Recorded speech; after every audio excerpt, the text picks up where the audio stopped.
Johnny Dollar. Ed Barringer, Continental Insurance and Trust. Well, nice to hear from you, Ed. It's been a long time since Johnny, you called me. listen. Yeah? I've already telephoned the airport, made a reservation. Well, good for you. Have a happy trip. No, Johnny. No, that reservation's for you. It's on the next flight down to New York. For me? What for? So hop into your car and get on out to the airport just as fast as you can. You've only got a few minutes to make that flight. Whoa, hold on. Wait a minute. I'll meet you there at Bradley Field, give you the address of the man in New York and all the details. Yeah, what man? His name is Lucian R. Look, Johnny, there isn't time. Get on out there to the airport. Yeah, you look. Unless I know why you want me to get down and see this Lucian, whatever his name is. Well? Sure, I'll tell you why. Well? Johnny, it's to prevent a murder. Oh?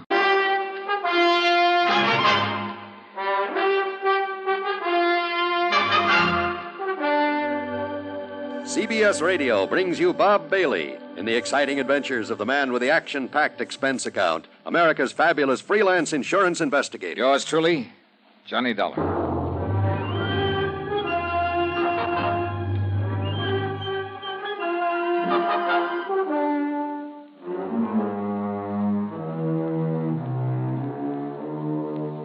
Expense account submitted by Special Investigator Johnny Dollar to the Continental Insurance and Trust Company, Home Office, Hartford, Connecticut. Following is an account of expenses incurred during my investigation of the back-to-the-back matter.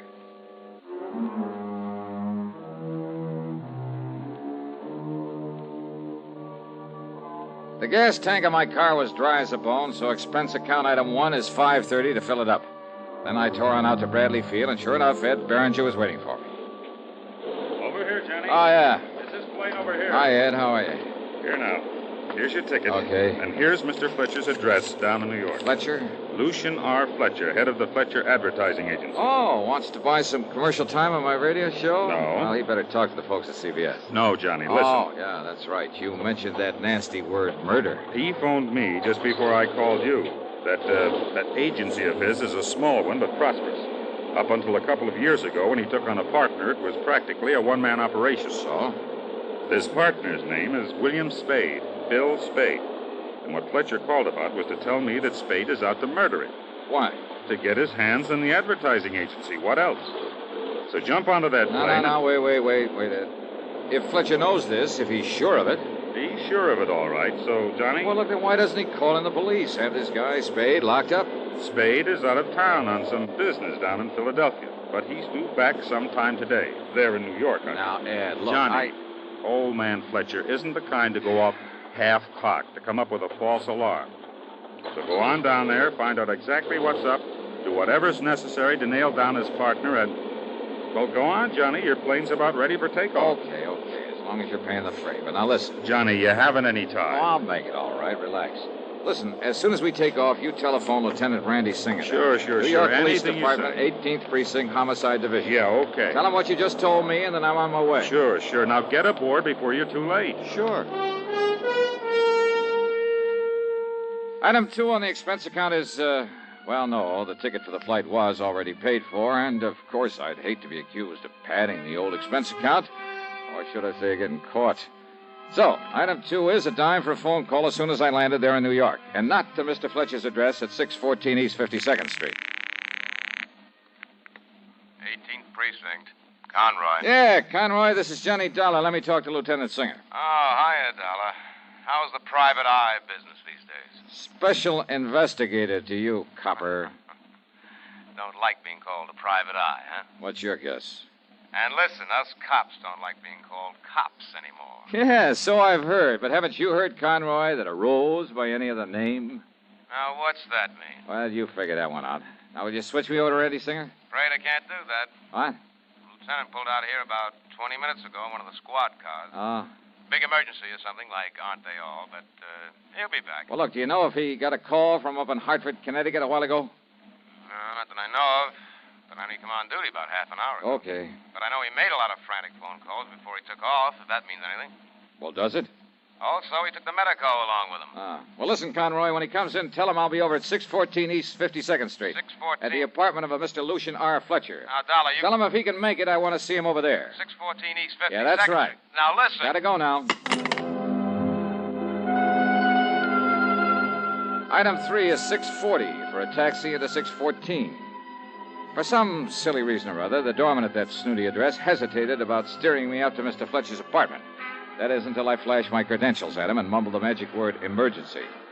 Then I took the elevator up to the 9th floor.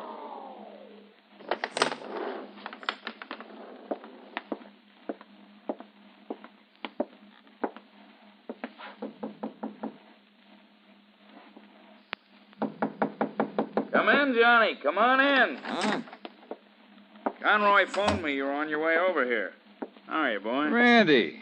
Oh, and Ed Berenger up in Hartford did call you. Yeah, that's right.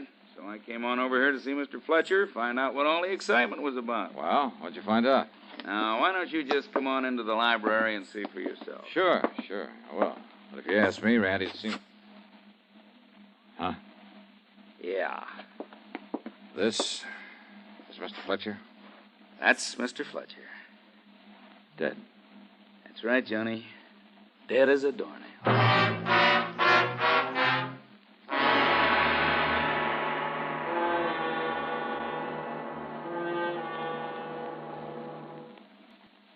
And now, Act Two of yours truly, Johnny Dollar.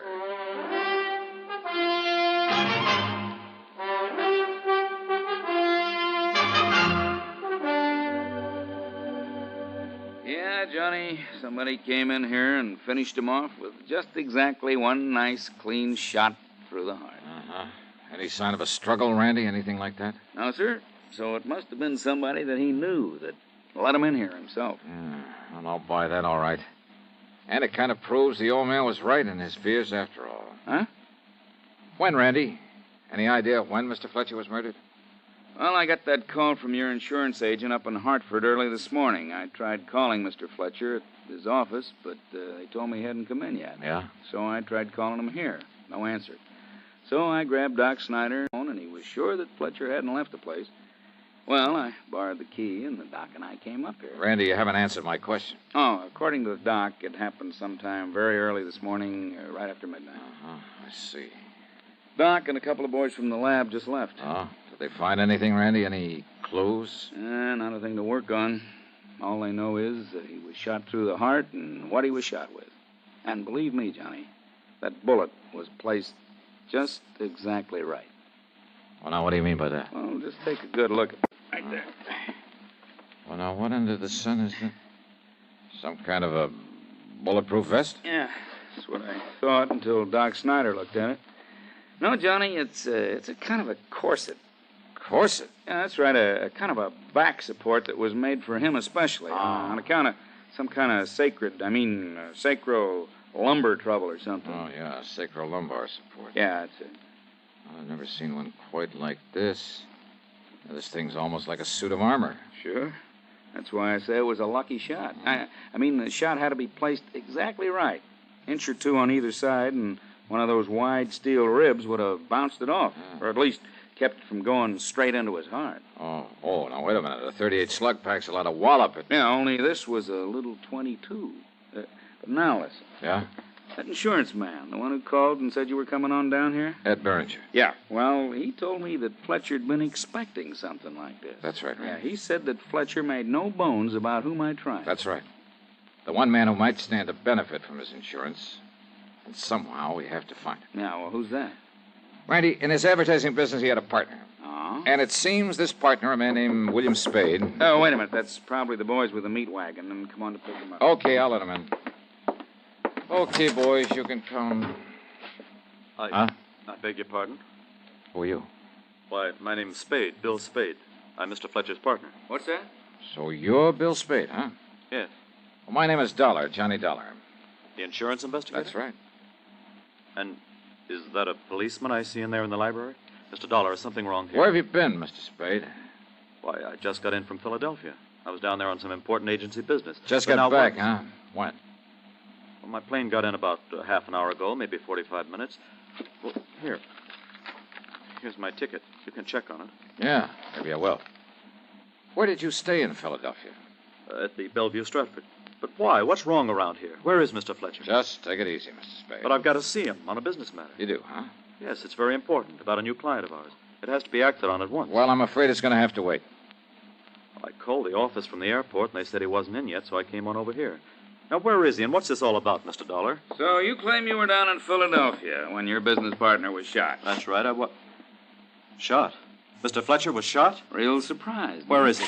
Let me see him. I said take it easy. But good heavens, Mr. Take Dollar. it easy. And if this business matter is so all-fired important, well, hadn't you better be down at the office taking care of it? Now, Johnny. Well, Mr. Spade? Well, yes, of course. Of course I should. Sure you should. So why don't you just run along? No, wait. After all, Mr. Fletcher's in no condition to run your ad agency. That's the But understatement of all time. I can't believe it.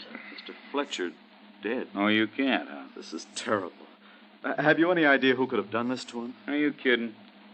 What do you mean? All right, now, Spade. Yeah, Mr. Spade, you'd better get on down to that office of yours. Huh? And as soon as we can tell you anything, we will get in touch. Believe Johnny, me, no, wait a believe me, minute. if there's anything I can do, please call Oh, on now, me. just don't you worry about that. But get on down to the office and take over. Now, wait, now, right ahead, Johnny, Mr. now, wait. Spade. I'll be in touch with you. Very well, Mr. Dollar. Now, what are you... What's got into you, Johnny? You're the one just got through telling me he's the one that must have killed Mr. Fletcher. So how you going to prove it? Well, we got no other suspect, have we? And you let him go. Look here, this plane ticket. Yeah, I saw it. I saw him shove it into your hand. I knew that Spade was supposed to be in Philly, that he was due to come back here today, so when I pulled into the airport, I carefully checked the incoming flight schedule. So what? Oh, this flight was due in all right, and from Philadelphia. Just when he said, half or three-quarters of an hour ago. Yeah, all right. So what?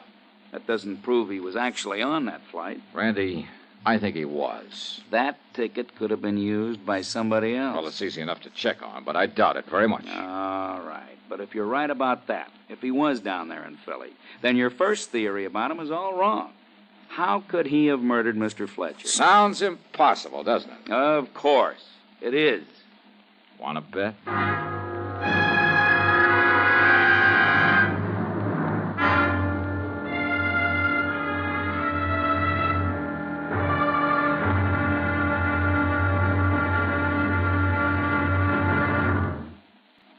Now, Act 3 of yours truly, Johnny Dollar, and the Back to...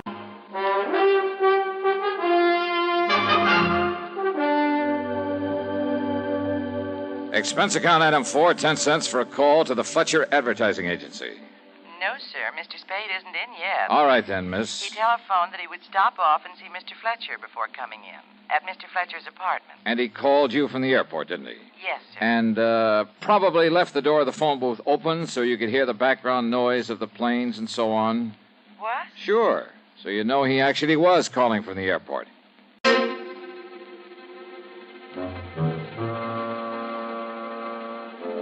Item 5, 60 cents for half a dozen calls to various departments of the airline company. And finally, I managed to get hold of the gal who'd been stewardess on the flight in from Philadelphia.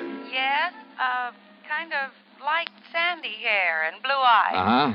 And he wore a dark brown tweed suit. Oh, and his briefcase had the initials WS on it. Yeah, then it must have been Bill Spade, all right. But how come you remembered him so well out of your whole list of passengers? Oh, how could I forget him? What do you mean by that? Oh, Mr. Dollar, from takeoff to landing, that whole flight was perfect. But Mr. William Spade insisted he was airsick, or on the verge of it. Oh? He must have pushed the call button a dozen times. Mary and I were busier with him than with all the other passengers put together. Oh, I see. Mary swore he was perfectly all right. That didn't keep him from pushing that button. Yeah, almost as though he was deliberately calling attention to himself. Yes, certainly looked that way. But why? I think I have a pretty good idea. Thanks a lot.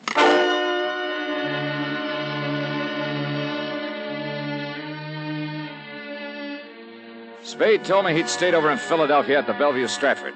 Item 6 is $1.30 for a call down there. Oh, that's right, sir. Mr. Spade got his key from me and went up to his room at about, 10 o'clock last night. You mean he said he was going to his room? That's right. Then he checked out about 8 o'clock this morning. I see. If it means anything, he mentioned the importance of catching a plane to New York. He mentioned it several times to both me and the cashier. I'm sure he did. Almost like a kid about to take his first airplane ride. Oh, maybe it was just to impress you with the time he left your hotel. Oh? Well, what do you mean by that, sir? Nothing. Forget it. Thanks. From the minute Spade handed me that plane ticket as an alibi, I felt sure he had murdered Mr. Fletcher. As for all his trouble to establish he'd been in Philadelphia that morning, then aboard the plane, then at the airport, well, all very clever. But where was he? What was he doing before he checked under the Bellevue? And don't forget, it's only a short hop from Philly to New York. Oh, I knew what Spade's answer would be, that he was in his hotel room asleep. And I'm sure that no one could prove otherwise. No one, that is, except Spade himself, could prove he'd left that hotel during the night, gone to New York under another name, killed his partner, then got back in plenty of time to check out of the Bellevue at 8 a.m. So unless I could somehow trick him. Item 7.85 for a cab to his office. Yes, come in, Mr. Dollar, and sit down. Ah, all right, thanks. I'm sorry for the appearance of my desk, but with all that's happened and with the affairs of my new client to take care of... Your new client?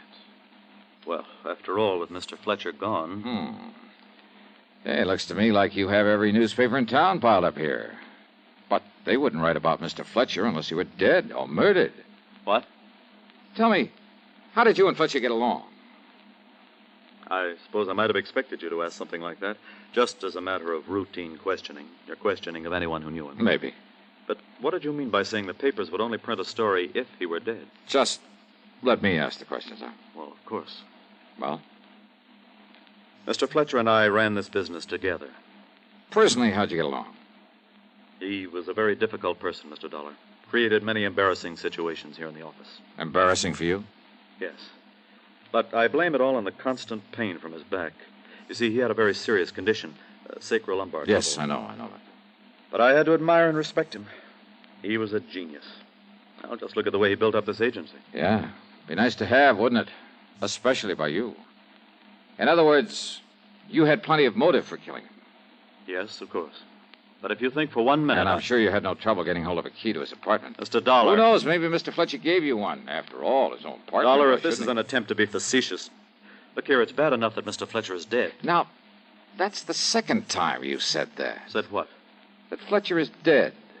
Well, of course I... What? Did I say that he was? Or the lieutenant there at the apartment? You said he was shot. He must be dead. You mentioned his back trouble. Look here now. I myself saw that corset he was wearing, those wide, heavy stays made of steel. Oh, you... Why, it would bounce off it like hail off a roof. Now, a big gun, a .38. But you forgot all about that regular suit of armor he had around him. But he fell. I saw him fall. Sure you did. And I thought the bullet...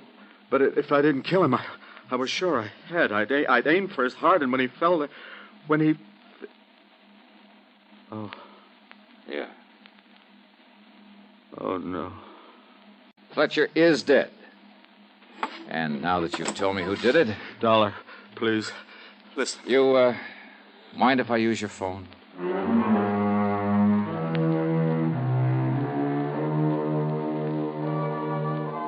Ah, it's funny how a man like that can plan a thing so carefully, carry it out so carefully, and then when he's caught, lose his head and blab all over the place. Yeah. Spade even made a grab for the little .22 pistol he'd used and had right there in his desk. Well, it'll be good as evidence. Expense account total, including a good meal and the fare back to dear old Hartford? $25.80. Yours truly, Johnny Dollar.